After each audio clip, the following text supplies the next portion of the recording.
Thank you, David, and thank you to the political party for inviting other parties, which I thought was most unusual, and I like it. We're all outsiders a bit, and now you've got in there. It's great you've remembered us, I reckon. Now, I don't have a watch. Tell me when 10 minutes happens. So, I don't have a big plan. I thought I'd see who was here to talk a bit. You know, it's not exactly a room full of pot smokers. So, I want to talk a bit about my experience and how I got into this and how it happened. Because I used to be a stockbroker, believe it or not, wearing a suit and worked for JB Weir in London and did all the right things, and then decided, you know, there had to be a bit more to life. So I went wandering, and believe it or not, the first time I got stoned was in Kandahar, Afghanistan, and you probably couldn't do it stronger anywhere. It was pretty full on. So it was a life-changing experience for me, and took me probably 10 years to unravel what happened there. So, you can laugh, but it can be pretty big, I tell you. So, it's not just about medicine for me. It's actually, you know, the CIA used cannabis as a truth drug. I don't know if you used that in the 60s. They gave up their experiments because people got the giggles and the munchies too much. Anyway, a couple of weeks ago you might have seen there was a news story on medical cannabis healing a child's epileptic fits. I don't know if many of you saw that. It got a bit of news 2 weeks ago. In the Hemp Embassy, which is a group we formed in Nimbin to try to do something about the cannabis laws and support cannabis users, the Hemp Embassy, our phone has not stopped ringing since those stories a couple of weeks ago. Most of it is people suffering from cancer, but a lot of it is parents of children having epileptic seizures, which is quite common. I think there's 20,000 epileptics in Australia. I don't know if, you know, some of you will have epileptic friends. It's a shocking thing. I've now realised Nimbin's got heaps of epileptics. You don't see them having fits because they're all smoking pot. It's interesting, you know, that this herb, which has muscle relaxing qualities, I think, can completely change people's fits. And I think on the whole autistic spectrum, a lot of people find cannabis as a big help. I know the girl who was on that TV news, that mother. It completely changed her life. She's got 2 kids with epilepsy. One of them was having 50 fits a day. We're talking 2, 3-year-old children. Imagine it. They die really young. Since she's been taking this tincture, which is quite small amounts of cannabis really, this kid has no fits. Goes to school, got a relatively normal life. That's an amazing change. You've probably seen the changes in America. So the American government still has a stand officially that cannabis has no medicinal properties. Nothing's proven.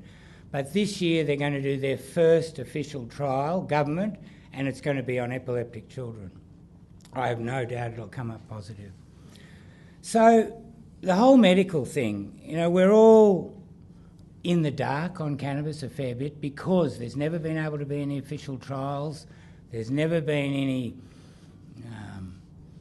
sanctioned, you know, experiments or anything. We've done plenty of our own. Nothing gets credibility. Nothing's official. If you haven't got a white coat, it doesn't really count. But nearly 30 years living in Nimbin, I've learnt lots about it. Mostly, I'm passionate about prohibition, which is the common ground I have with you guys. And the more, I said to Tim before, I wanted to ask him what's he think about drug law reform. His answer was he's not quite so libertarian on drug law reform, but he's learning fast and he's learning more and more about prohibition. Prohibition's just extraordinary when you dig into it and learn about it, and Google is all our best friend now. So anyone can do it.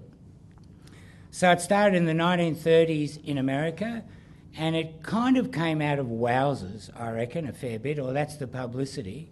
You know, the people were having too good a time. We didn't want that, basically.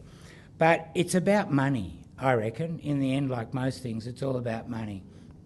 And cannabis was huge, or the hemp plant was huge in America. It was almost the founding plant of America. And, you know, all their banknotes, all their paper, all their clothing, Levi jeans are famous because they were made out of the early canvas, a leftover pile of canvas from the early wagons. They made Levi jeans. They were all hemp. The word canvas comes from cannabis. The plant's got a unique, strong fibre, makes it so good and certainly superior to cotton, although I actually like the blend.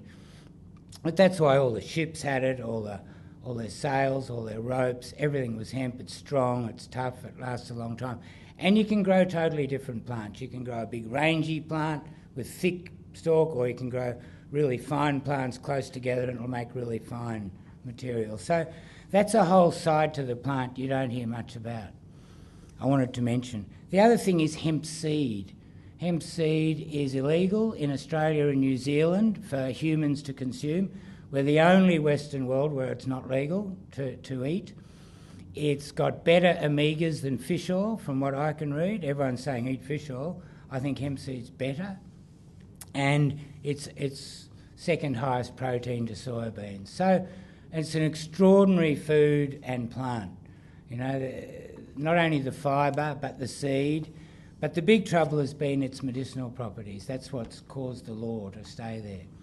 So, from what I can see, it's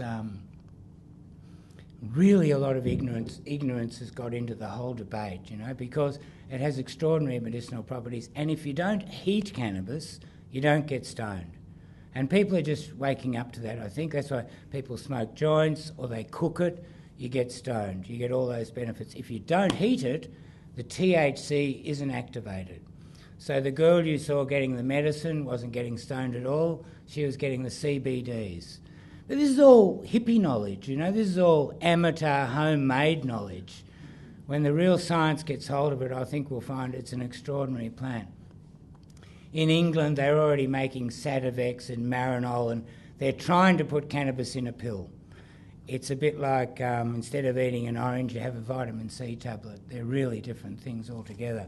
I don't know how they're going to get the properties they want and not let people get stoned, because the whole thing, like in so much of life, it's the whole thing that really carries it.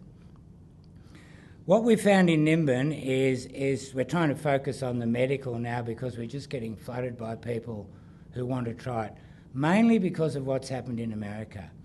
You probably know Colorado made fully legal weed on New Year's Day, but they've had medical cannabis in California since 1996. So nearly 20 years. We're 20 years behind America on this. It's had big impacts on a lot of people. I can tell you the early statistics that have come out of America where they've allowed medical cannabis, car accidents are down about 10%. That's alcohol use. Mostly that's alcohol use, and car accidents are both down significantly. But the car accident thing is big, and there's quite a lot of talk coming out about that. There's also new figures coming out that seem to show it reduces violence. We have known in Nimbin for 20 years, mate, if you've got an aggro drunk, give him a joint. It'll shut him up and he'll sit in the corner. I can't believe they won't get into that in this current debate that's happening, you know. No one wants to hear about that. It's true, though. Interesting, eh? 5 minutes. 5, thank you so much. So, in the time I've been there at Nimbin, you know, we've gone from a quiet country town to try to tourist attraction now. There's a very open pot market, believe it or not. The police have learnt if they leave us alone, and this is all unofficial, if the police have learned if they leave us alone, you know, we are a black sheep farm. All the people who have trouble fitting in or working with life, a lot of people end up in Nimbin. It's the last bus stop for them. There's a lot of poly drug abusers. They'll use whatever they can get hold of to change how they feel that day. If the cops leave us alone, people will smoke pot. The whole place is peaceful. If the cops hassle us, everyone goes to the pub, or they'll take powders or pills down the back, which are much harder to detect, much harder to catch, and certainly makes a bigger mess of people. So, cannabis, my early fears on cannabis have all gone. I actually think no one's ever died in the entire history of the plant. It's the first plant with written, recorded history humans used. You know, it was everywhere. In all the old medicines, you'll find cannabis was in or a mixture of cannabis and other plants in nearly everything. The three most popular medicines our ancestors all used, herbs, before the pharmaceutical industry came along, are the opium poppy, which any doctor will tell you is the best painkiller happening, the coca plant, you can see what's happened to South America, and the cannabis plant. So these three plants were in nearly all the medicines. It's as simple as this for me now. You make them illegal, you control the pain management market, which I don't know if there's a better business on the planet. People will pay their last dollar to get rid of pain. That's what it's all about from what I can see. And it just made me furious. The more I woke up to it, the more I realised how immoral it is, how selfish it is, and it's like people don't care about other people's suffering. We all know the game. So the lobby groups to stop the drug laws changing are probably headed by the pharmaceuticals, big pharma, who stand to make a fortune. You know, if you can grow a plant in your backyard, you won't get a headache again. So that's a big issue. The alcohol industry, I think, is a serious lobbyist against it. But personally, I think the biggest is the police. The police get a lot of power out of the drug laws. They can search any one of us now anytime. They could walk in here now. We're here, we've got hemp people here. We're just going to search everyone, blah, blah, blah. You know, I hope it doesn't happen. Anyway,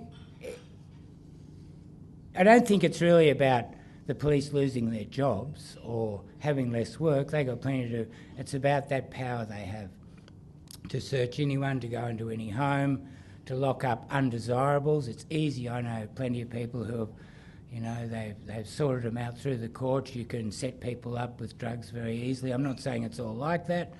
They could come and bust any amount of people in Nimbin any time they like. They usually don't. It's too much of a battle in the courts. It's too much a waste of time. Magistrates are being less and less hard on cannabis, especially if you've got a medical background. But if they really want to, they could come to my place tomorrow, you know, and bust me and make a mess of it because I've been open about it. So it gives them a fair bit of discretion. They can do what they like with certain people. A lot of people use illegal drugs. Not many people talk about it. Us jobless hippies, we can talk about it. You lose your job overnight if you talk about it, basically. So that makes it hard to get the public debate happening. Whenever it does come up, we get very few people who openly will say, yeah, I smoke pot, I'm a daily user. There are thousands. There's probably a couple of million in Australia. You lose your job, so you can't talk about it. 10 minutes? You have to ring the alarm bell. You're a good man, thank you. I'm glad you got the watch. You've had 15 actually, but... Jeez!